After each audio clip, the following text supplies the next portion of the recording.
पंडित जी से हरियाली तीज का महत्व और उसकी पूजा विधि के बारे में जान लेते हैं। पंडित जी देखिए,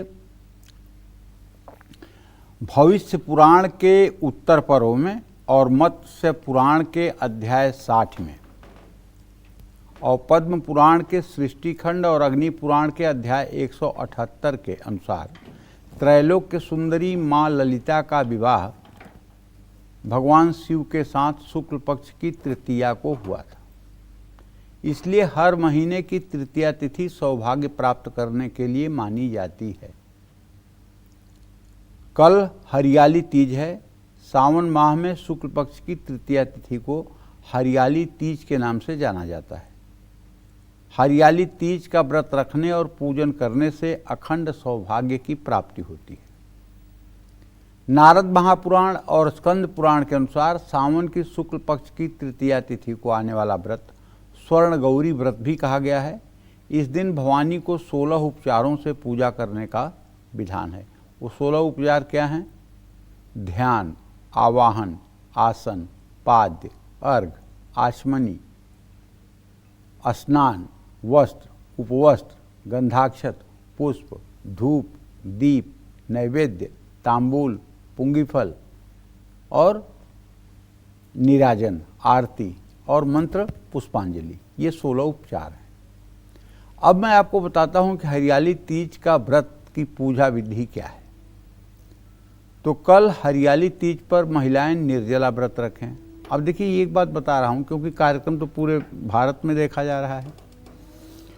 पश्चिमी उत्तर प्रदेश, हरियाणा, राजस्थान, पंजाब में ये व्रत बड़े धूमधाम के साथ बनाया जाता है। लेकिन कानपुर से पूर्व बिहार में ये व्रत नहीं मनाया जाता है। वहाँ हरितालिका तीज मनाई जाती है, जो भादों के शुक्ल पक्ष की तृतीया को होता है और बहुत धूमधाम से हरितालिका तीज मनाई जाती है और बहुत कठोर व्रत का उसमें पालन होता है। यहाँ तक कि महिलाएं एक बूंद जल नहीं ग्रहण करती हैं 24 घंटे और उसके बाद दूसरे दिन ही उस व्रत का पारण होता है। लेकिन पश्चिमी उत्तर प्रदेश, दिल्ली, हरियाणा, राजस्थान के कुछ हिस्सों में ये मधुश्रवा हरियाली तीज का व्रत बहुत बढ़ चढ़ करके मनाया जाता है। तो जो लोग उत्तर प्रदेश में इस कार्यक्रम को देख रहे होंगे वो लोग ये न सोचें, अरे हम क्यों नहीं कर रहे हैं ये व्रत, या हम तक क्यों नहीं पता है। तो ठीक है, आप हरियाली तीज की जगह पे हरितालिका तीज करती हैं, इसलिए कोई घबराने की बात नहीं है। कल हरियाली तीज पर महिलाओं को निर्जला व्रत रखना चाहिए। हाथों में नई चूड़ियाँ, मेहंदी और पैरों में आलता जरूर लगाना चाहिए। नए कपड़े पहनकर माँ पार्वती की पूजा अर्चना करनी चाहिए। सबसे पहले महिलाएं किसी स्थान पर एक आम की लकड़ी की चौकी या चंदन की लकड़ी की चौकी स्थापित करें। अगर ऐसा संभव नहीं है तो चंदन घिस करके चौकी पर लेप कर दें। उसके ऊपर सुंदर सा रेशमी कपड़ा बिछाएं और रेशमी वस्त्र माँ पार्वती की प्रतिमा रखें। उन्हें रेशमी वस्त्र धारण कराएं, गहनों से सुसज्जित करें, तीज की कथा सुनें और अपने पति के लंबी उम्र की कामना करें। बरगद के पेड़ की भी पूजा इस दिन की जाती है। कल हरियाली तीज पर देवी को गाय के दूध से बना घी चढ़ाने से सभी रोग खत्म हो जाते हैं। शहद अर्पण करने से सुंदरता की प्राप्ति होती है। शक्कर का अर्पण करने से संपत्ति की प्राप्ति होती है। कच्चा दूध अर्पण करने से पितरों को शांति मिलती है। सुहाग की सामग्री अर्पण करने से परिवार में सुख मिलता है।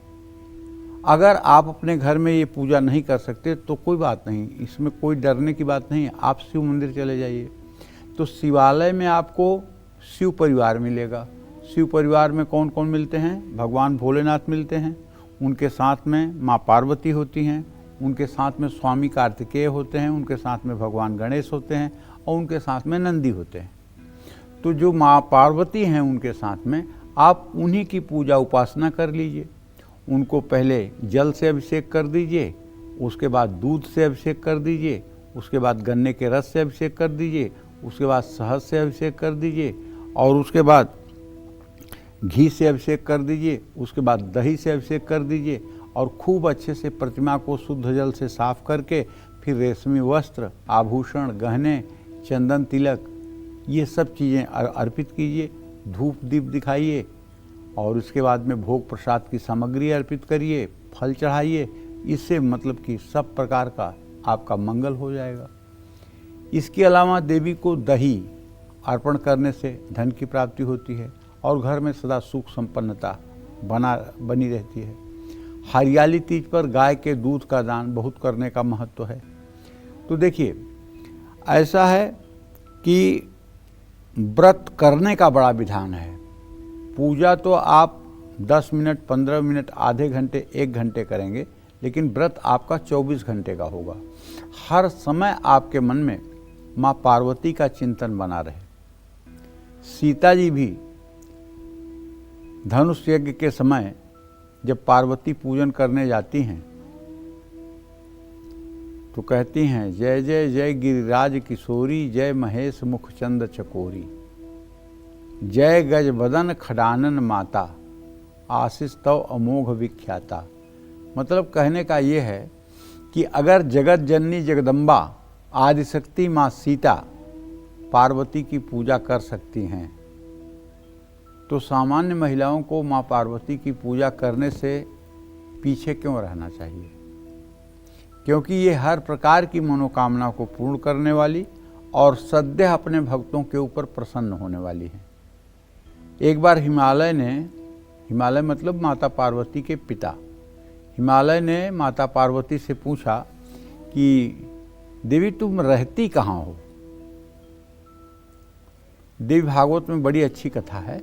तो देवी भागवत में लिखा हुआ है कि माता कहती हैं, ना हम बसते कैलाशे, मैं शिव के साथ कैलाश पे नहीं रहती हूँ पिताजी, ना बैकुंठे, ना विष्णु के साथ मैं क्षीर सागर में रहती हूँ, ना तीर्थे, ना मैं किसी तीर्थ में रहती हूँ, न वा करहिचित, और न किसी अन्यत्र स्थान में रहती हूँ। तो कहें रहती कहाँ हो? बसाम मम ज्ञानी हृदयाम भोज मध्य, मैं अपने ज्ञानी भक्तों के हृदय में निवास करती हूँ।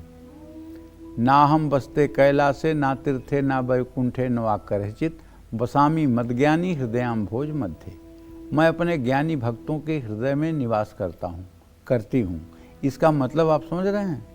इसका मतलब अणोरणियान वेदांत का एक सूत्र है कि अणु में भी जो व्याप्त हो, अणु और परमाणु से छोटा कुछ नहीं होता है ना, जो अणु और परमाणु में भी व्याप्त हो वो माता पार्वती है। मतलब जगत के कण कण में जो विराजमान हैं वो माता पार्वती हैं, जो सर्वत्र हैं, हर जगह हैं, जो सब में हैं और जिनमें सब है वो माता पार्वती हैं। ये आदिशक्ति हैं, जगत जननी जगदम्बा हैं। इन्हीं से सारी देवियों का प्राकट्य होता है। तो इसलिए इनकी उपासना करने से कुछ भी असंभव जीवन में हो ही नहीं सकता है।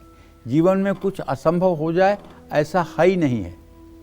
जौ तप करई तु कुमारी तुम्हारी, भाव्यहूँ मेटि सकहीं त्रिपुरारी।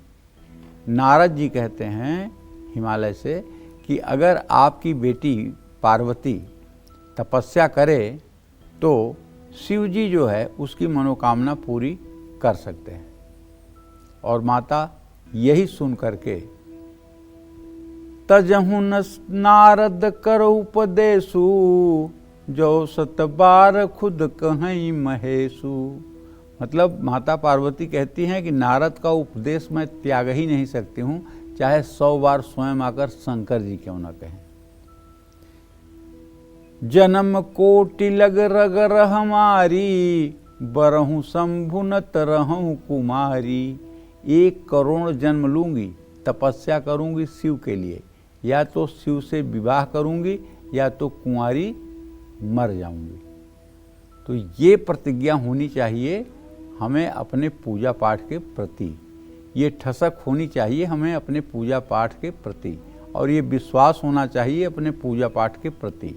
तो आज हम आपको ये बताना चाहते हैं कि कल ऐसा पावन दिन है हरियाली तीज का, जब आप कल का व्रत करके और पूजा उपासना करके अपनी मनोकामना को प्राप्त कर सकती हैं। जय मां विंध्यवासिनी।